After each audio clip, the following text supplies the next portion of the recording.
Hi, my name's Tim Woodman from Management Learning and Coaching, and this is the latest of our tips. This particular tip is on managing people. And what I'm going to do is I'm going to share with you some thoughts by two guys called Katz and Kahn, both spelled with a K. They wrote an article in the Harvard Business Review some 30 odd years ago, so go have a look at what they said. But we've adapted what they've said to give you a feel for what my role and responsibility is as a manager. So let's get straight into it. You'll see here a little graphic just to my right, and what it shows is the three different levels of management inside an organization. So at the top you'll have senior managers, in the middle you've got the middle managers, and in the first line then, or the bottom is the first line, of course below that, the people actually doing the work. This represents the management. And what Katz and Kahn suggested was that there were three types of skill sets that you need as a manager. There's technical skill, there's conceptual skill, i.e. the ability to look forwards, and then there's human skill, your ability to interact with other human beings. And at different levels inside the organization, you need a different amount of those skills depending on where you are in the organization. So let's take the first level, which is the first line managers. Most of us perhaps who are watching this tip will be looking at this and saying, yeah, I'm a first line manager, or I'm about to, or I'm aspiring to become a first line manager. So what is my role and responsibility? And what skills do I need to be better at this? So as you can see in the first line level, you'll see there's quite a block of the technical skills is part of your role and responsibility. The actual reality of that is that what do you need to be able to know to be able to manage the people that are actually doing the work? Well, the key thing is your ability to be able to understand the nuts and bolts of what's going on in the workforce, so that you're able to solve the problems and be able to spot the problems as they happen. So that's the key skill. So the nuts and bolts, you need that technical capability to be able to support people, or at least know a man who can or a woman who can, as the case may be. Then you'll see the middle portion of my skill set is human skills. What I need at first line level is my capability to make sure that discipline is being maintained. Folks are turning up on time. They're actually doing the work that is expected of them, that they're meeting the challenges and targets that they've been set, but also to interact and work well with those around them, such that they're getting the best results for themselves and for you, the manager.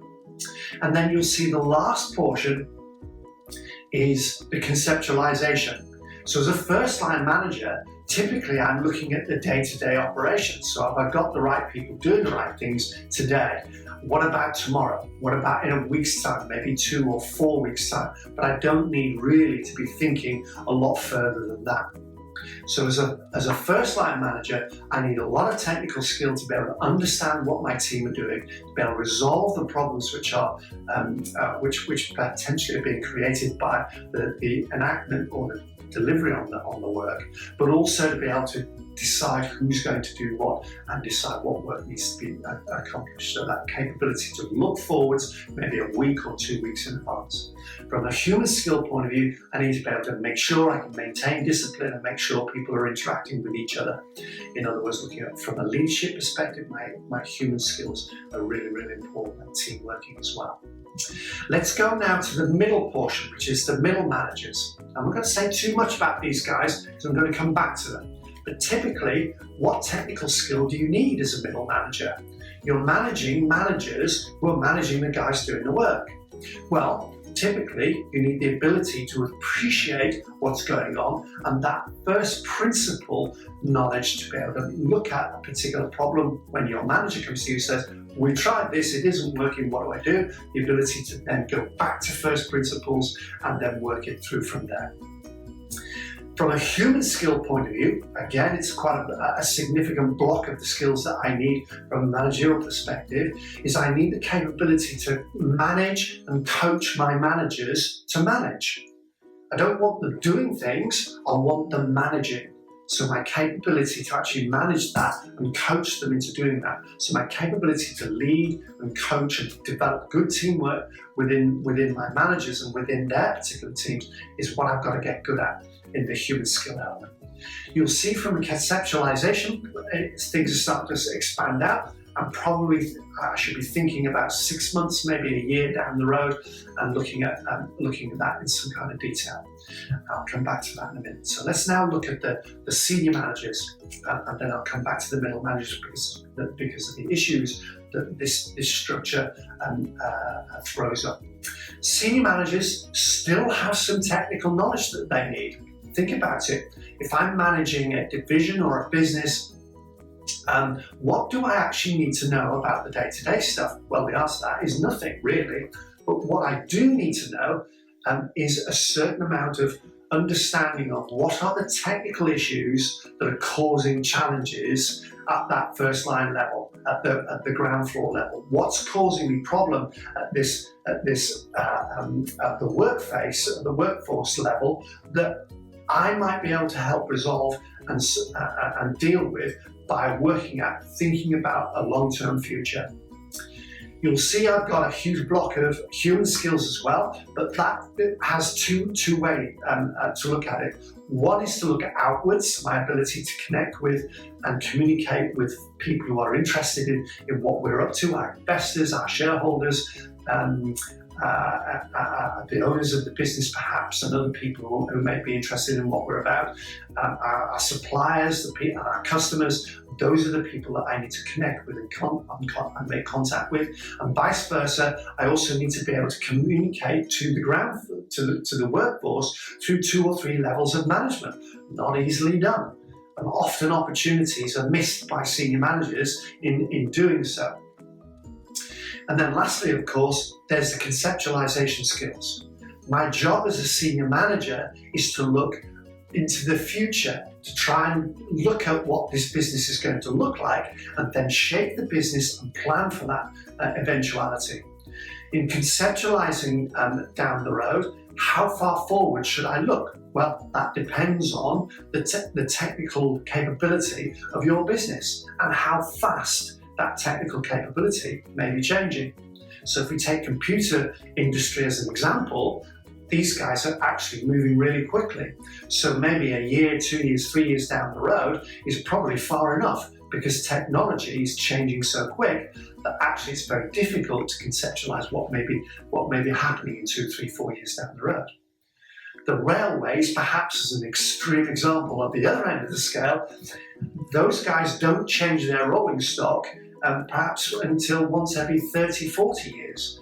So what is happening with populations? Where is the population building up? Where is it diminishing? Where are the tracks being built? Those are things that take an awful lot of time, and I need to be thinking maybe 20, 30, 40 years down the road as somebody perhaps if I'm managing a railway or in the railways.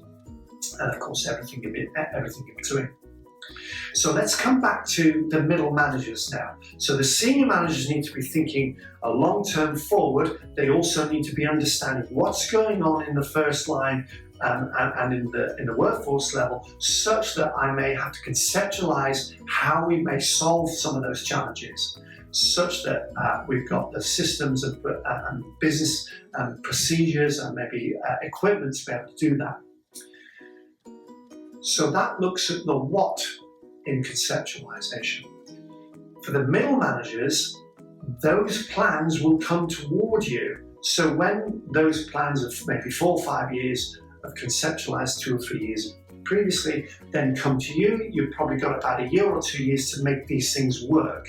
So you should be thinking about what is coming at me that I need to be thinking about, and then gearing up my team, the business, the operation that we're working in, such that we're ready for that, to make that thing work.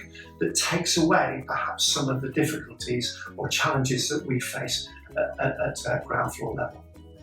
The problem we have with all of this, of course, is that what can happen is that people who are promoted from middle management level to senior management level don't take on the role of the senior manager. The senior manager should be thinking strategically. So for the middle manager and below, you guys should be responsible for the day-to-day operation, with some reporting, of course, back to the senior managers. But what can happen is that senior manager doesn't let go of that day-to-day operation. And what happens is then the middle manager gets squeezed. The senior manager ends up doing what the middle manager should be doing, and then the middle manager, well, where should I go? I know, I'll go and do what the first line manager is doing. The first line manager then says, well, why am I here? What am I supposed to be doing? Apart from just making sure the results are coming in.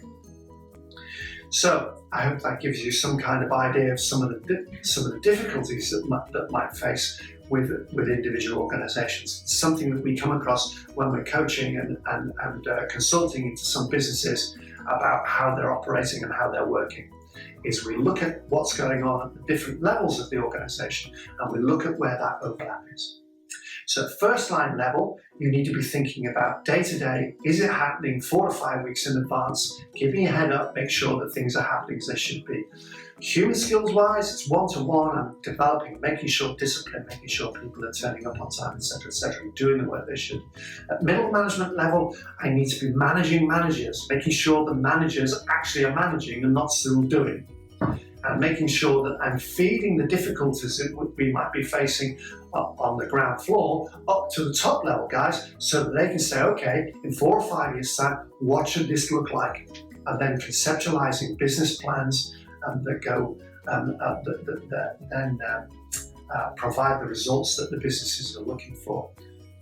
So I hope that's given you some ideas about and some thoughts around your place in the business and the skills that you need to develop. I haven't talked very much about the skill sets in each of these, but that's perhaps for another time. But I hope this has given you a better picture as to where you fit within the organisation, where your role and responsibility is as a manager. So thank you for listening. And just to remind you, we are actively involved in social media, so on LinkedIn or Facebook or Twitter, and other mechanisms or social media platforms. But those are the main ones that we're operating in. Please like this if you've enjoyed it. Please also share it with your colleagues and let them benefit from some of this knowledge. And also, please make comments if you would like to about this particular tip. We're more than welcome, and we will respond to you directly. And then lastly, we've also got some other tips that we might be working on. If you'd like to choose one of the 3 that we've posted just below this particular tip, that will influence us as to what we do next and what we might post next. So thank you very much for listening. My name is Tim Woodman. This is Management Learning and Coaching.